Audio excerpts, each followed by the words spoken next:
माता आदि शक्ति उन देवाधिदेव महादेव की सहचारिणी थी, जिन्हें कभी किसी के प्रति आसक्ति नहीं हुई थी। अब उन्हीं महादेव का स्नेह पाकर माता अत्यंत प्रसन्न थी और उसी प्रसन्नता से माता के शरीर से जो दिव्य तरंगे प्रस्फुटित हुई, उसने अंधकार को दूर कर एक नवीन प्रकाशमय सृष्टि की रचना करने आरंभ कर दी।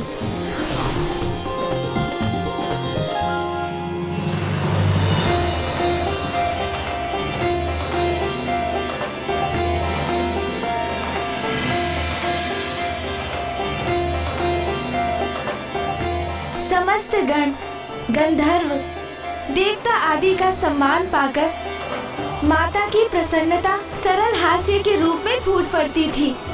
माता के उसी आनंद ने अनेकों सुंदर रंगों में रंग दिया था कैलाश को।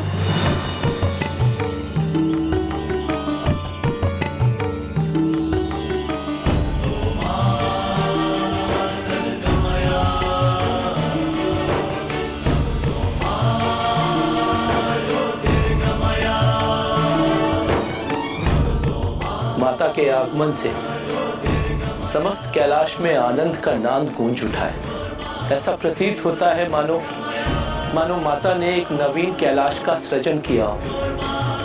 मेरी प्रभु से यही प्रार्थना है कि माता सदैव इसी प्रकार से आनंदित रहे, क्योंकि उन्हीं की प्रसन्नता के कारण ही समस्त कैलाश आनंद से झूम उठा है। माता कुष्मांडा की मुस्कुराहट इसकी भी प्रतीक है कि एक नारी की मुस्कान से ही पुरुष का संसार संपूर्णता को प्राप्त करता है। जहाँ नारी प्रसन्न होती है, वो गृह भी प्रसन्नता से परिपूर्ण होता है, और जहाँ नारी दुखी रहती है, उस गृह में सुख और चैन स्थापित नहीं होता। इसलिए नारी को कभी दुखी नहीं करना चाहिए, सदा नारी का सम्मान करना चाहिए। ब्राह्मण देवता, मैं तो अपने पति देव को सदा यही कहती आई हूँ कि अपनी पत्नी को सुखी रखिए, क्योंकि मैं मुस्कुराऊंगी तो राजभवन में सदा प्रसन्नता स्थापित रहेगी।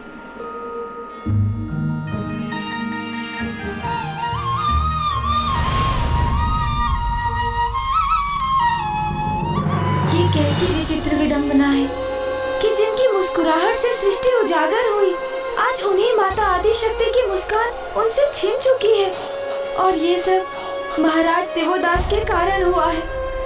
मेरी माँ प्रसन्न नहीं रहेंगी तो काशी में भी कहाँ समृद्धि हो सकेगी।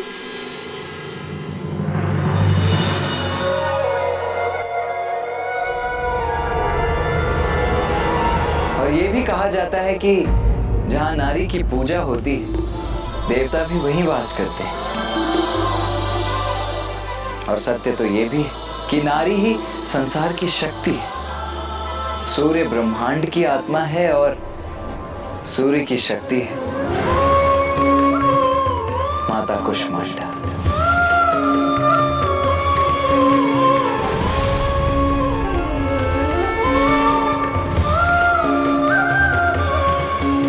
माता कुष्मांडा हृदय के चक्र में वास करती है, जिसे अनाहत चक्र भी कहा जाता है। ये तो सर्वथा उचित है कि माता कुष्मांडा सूर्य के हृदय में निवास करती हैं, इसीलिए वो समस्त ऊर्जा का स्रोत भी हैं। इसीलिए नवरात्रि के चतुर्थ दिवस पूर्ण हृदय से माता कुष्मांडा की पूजा करनी चाहिए। इनकी पूजा से रोग और शोक दोनों का ही नाश होता है तथा आयु, यश, बल और आरोग्य की प्राप्ति होती है, और जीवन काल के उपरांत परम पद की भी प्राप्ति होती है। तो आइए अब हम माता कुष्मांडा की पूजा करते हैं।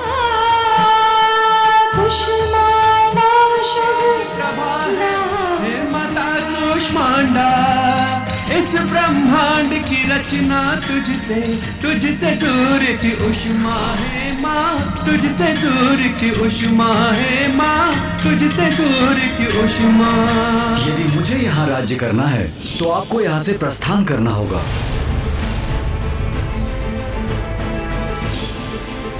उस दिवस भी जगत पिता महादेव मुझे ऐसे देख रहे थे जैसे अपने प्रिय पुत्र को देख रहे हों। जब अनाहत चक्र निर्वाध रूप से कुंडलिनी की ऊर्जा से प्रकाशित होता है तो तब व्यक्ति अपने अहंकार के भाव से पूर्णतः रिक्त होकर संबंधों की असीम गहराइयों को समझकर उन्हें स्वीकार कर लेता है। जैसे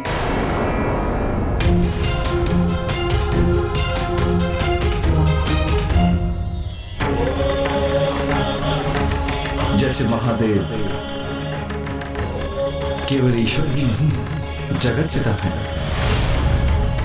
वो अहंकार से सर्वथा परे हैं। सभी चराचर जीव उनकी संतानें हैं। यदि उनकी संतान महादेव से कुछ मांग ले तो स्वयं अपार कष्ट सहकर भी वो अपनी संतान को कभी निराश नहीं करते। महादेव महादेव। प्रतीत होता है कि अनाहत चक्र के प्रकाशित होने से आपको भी इस सत्य का स्वतः आभास हो ही गया कि वो महादेव ही तो है, जगत पिता।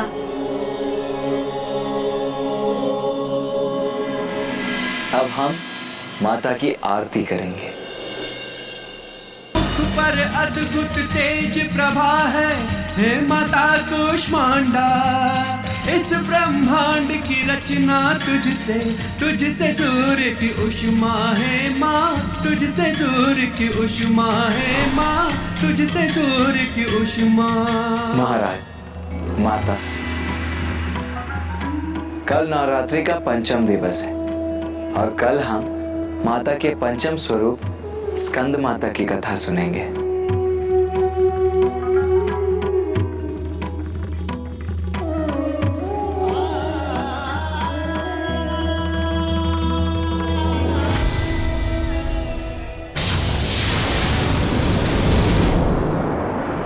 माता, जब प्रत्येक दिवस मैं और भैया महाराज देवोदास और माता सरला को आपकी कथा सुनाते हैं तो हमें इसका एक गहरा आभास भी होता है कि पिताश्री को प्राप्त करने के लिए आपने कितने कष्ट सहे हैं और हम आपकी भक्ति में पूर्ण रूप से डूब जाते हैं। पुत्र, वो कष्ट कहाँ जो मेरे लिए आशीर्वाद बने।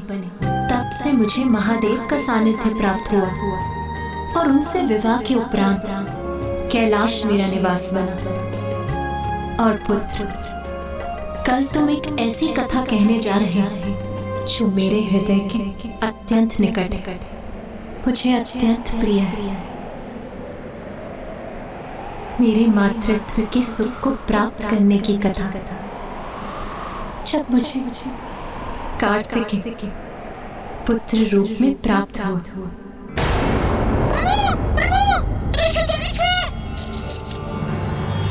क्या हुआ मूषक जी?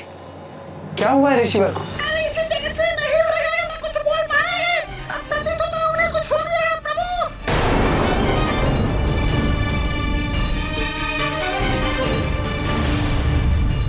जाओ पुत्र, वहां जाकर अपना कर्तव्य निभाओ।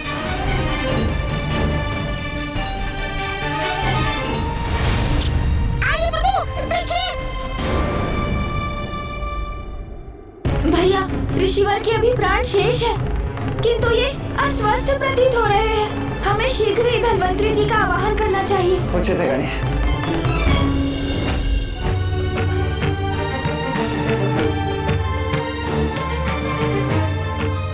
मैं इनके मुख में एक औषधि डालता हूँ। किंतु धन्वंतरी जी, ऋषिवर तो कुछ भी ग्रहण नहीं करेंगे। उन्होंने निर्जल और निराहार रहने का संकल्प लिया है। उस अवस्था में मैं लेप लगाकर इनका उपचार करने का प्रयास करता हूँ।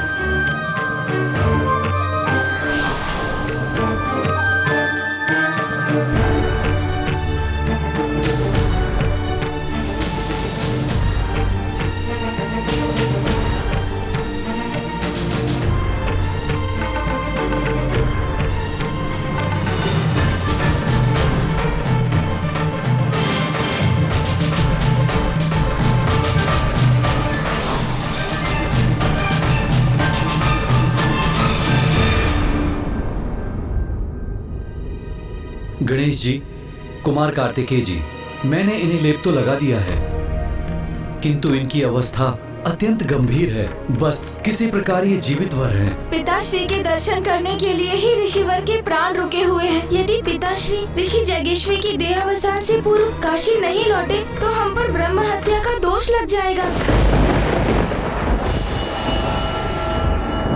नवरात्रि का आज पंचम दिवस है और आज हम माता के स्कंद माता स्वरूप की उपासना करते हैं।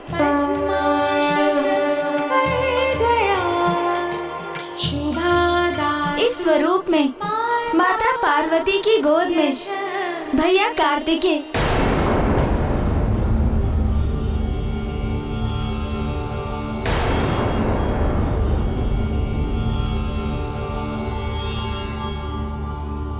भैया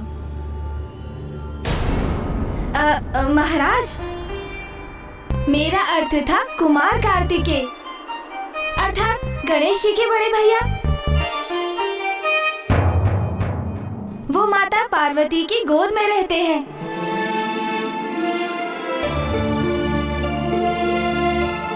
अर्थात माता को इस स्वरूप में मातृत्व सुख प्राप्त हुआ।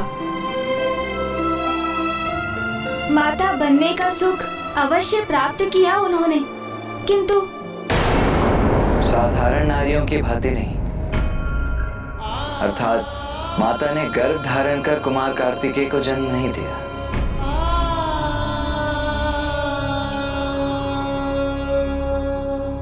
किंतु ये भी तो माँ की ही लीला थी। एक और माता पार्वती और महादेव का विवाह संपन्न हो चुका था और अब माता अत्यंत प्रसन्नता से गृहस्थीन का जीवन व्यतीत कर रही थी। उन्हें सभी सुख प्राप्त थे, किंतु संतान प्राप्ति की कामना तो अभी भी थी उन्हें। स्वामी, माता की पूर्णता तो संतान से होती है। मुझे संतान का वरदान दे स्वामी। तथास्तु। और देवताओं को तो इसी क्षण की प्रतीक्षा थी। और अब अंततः उनकी प्रतीक्षा समाप्त होने वाली थी। महादेव और माता पार्वती का वो पुत्र जन्म लेने वाला था जो तारकासुर का अंत करने वाला था। और ऐसा ही होता, किंतु क्या ब्राह्मण देवता? देवताओं ने इसमें एक और अवस्था जोड़ दी। महादेव ने माता पार्वती को संतान प्राप्ति का वरदान दे ही दिया। शीघ्र ही वो एक पुत्र को जन्म देंगी। इसी शुभ घड़ी की प्रतीक्षा तो हम सभी इतने वर्षों से कर रहे थे, क्योंकि अब अंततः उस तारकासुर के आतंक का अंत होने ही वाला है। इंद्रदेव, सूर्यदेव, तारकासुर का अंत तो हो जाएगा, किंतु एक नवीन समस्या का भी जन्म होगा जिस पर अभी तक आपका ध्यान नहीं गया।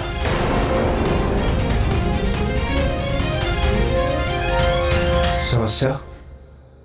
कैसी समस्या अग्निदेव? महादेव अतुलनीय बल के सागर हैं और माता आदिशक्ति समस्त ब्रह्मांड में व्याप्त शक्ति की प्रतीक हैं। स्वयं प्रकृति है वो। महादेव और माता दोनों अनंत अपार हैं। उनके संयोग से उत्पन्न पुत्र महावीर और महायोद्धा होंगे, जिनकी शक्ति का अनुमान लगाना भी कठिन है। और उनकी अपार शक्ति यदि स्वर्ग पर लक्षित हुई तो कहीं मेरा पद ही मुझसे न छिन जाए।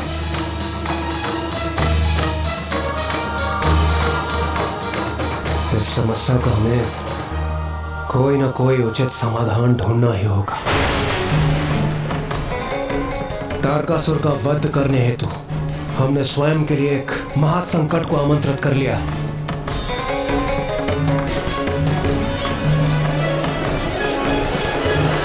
देवराज, अब इसका मात्र एक ही उपाय शेष है।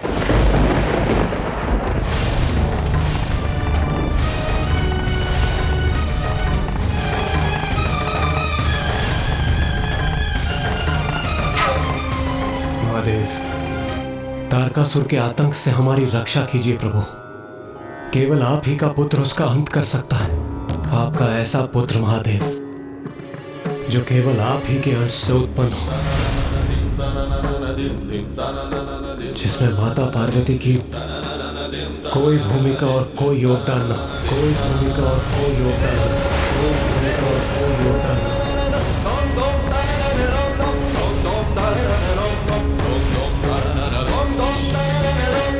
स्वामी, माता की पूर्णता तो संतान से होती है। मुझे संतान का वरदान दे स्वामी। तथास्तु, तथास्तु। महादेव, हम पर कृपा कर हमें ये वचन दीजिए कि आपके और माता पार्वती के संयोग से अभी कोई पुत्र जन्म नहीं लेगा। माता की पूर्णता संतान से होती है। मुझे संतान का वरदान दे स्वामी।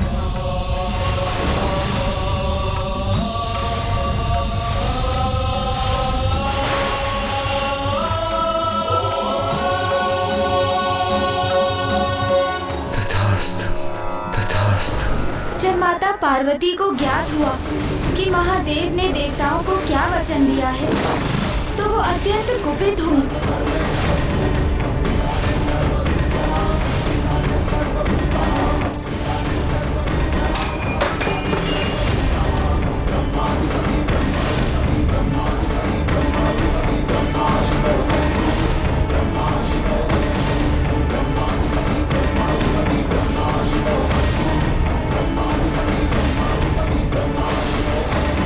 देवताओं ने महादेव से ऐसा अनुचित वरदान मांगने का दुस्साहस भी कैसे किया। मैं उन्हें श्राप देती हूँ, आज के बाद देवता भी अपने पत्नियों के योगदान से अपनी संतान की उत्पत्ति के सुख से वंचित रहेंगे।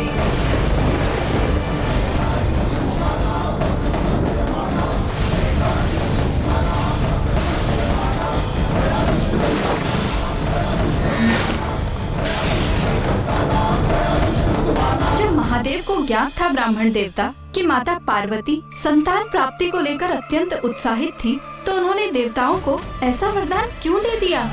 शिवलीला, शिवलीला, शिवलीला। तथास्तु, तथास्तु।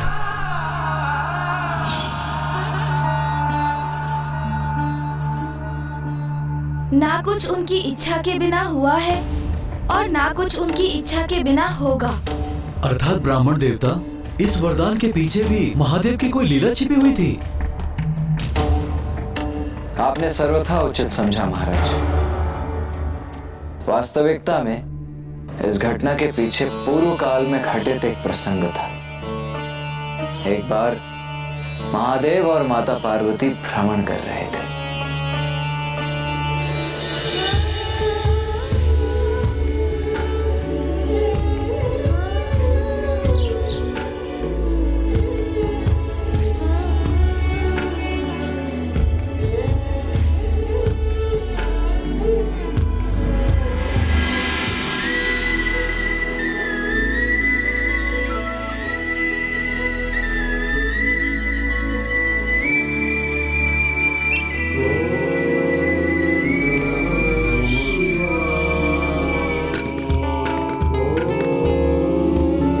स्वामी, इस सघन वन में कौन आपकी प्रार्थना कर रहा है? संगदिक ऋषि। अच्छा, तो अब समझी मैं।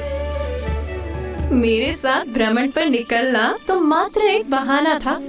वास्तविकता में तो आपको आपके भक्तों से भेंट करने की इच्छा यहाँ खींच लाई। कहिए, उचित कह रही हूँ ना मैं स्वामी? महेश्वरी, भक्त भगवान के दर्शन के लिए जितने आतुर होते हैं, उतने ही आतुर भगवान भी भक्त से भेंट करने के लिए होते हैं। तो चलिए ना, मैं भक्त और भगवान के मध्य आऊं, ये मुझे कदापि स्वीकार नहीं।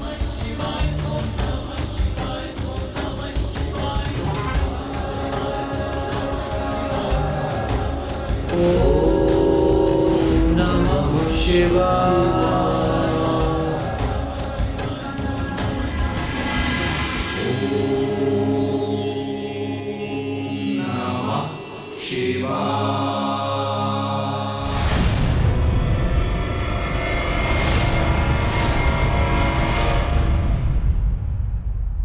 हमारी हमारी प्रत्येक इच्छा पूर्ण हो यह आवश्यक नहीं, किंतु उसके पीछे अवश्य कोई ना कोई बड़ा कारण छिपा होता है, यह समझने की आवश्यकता है।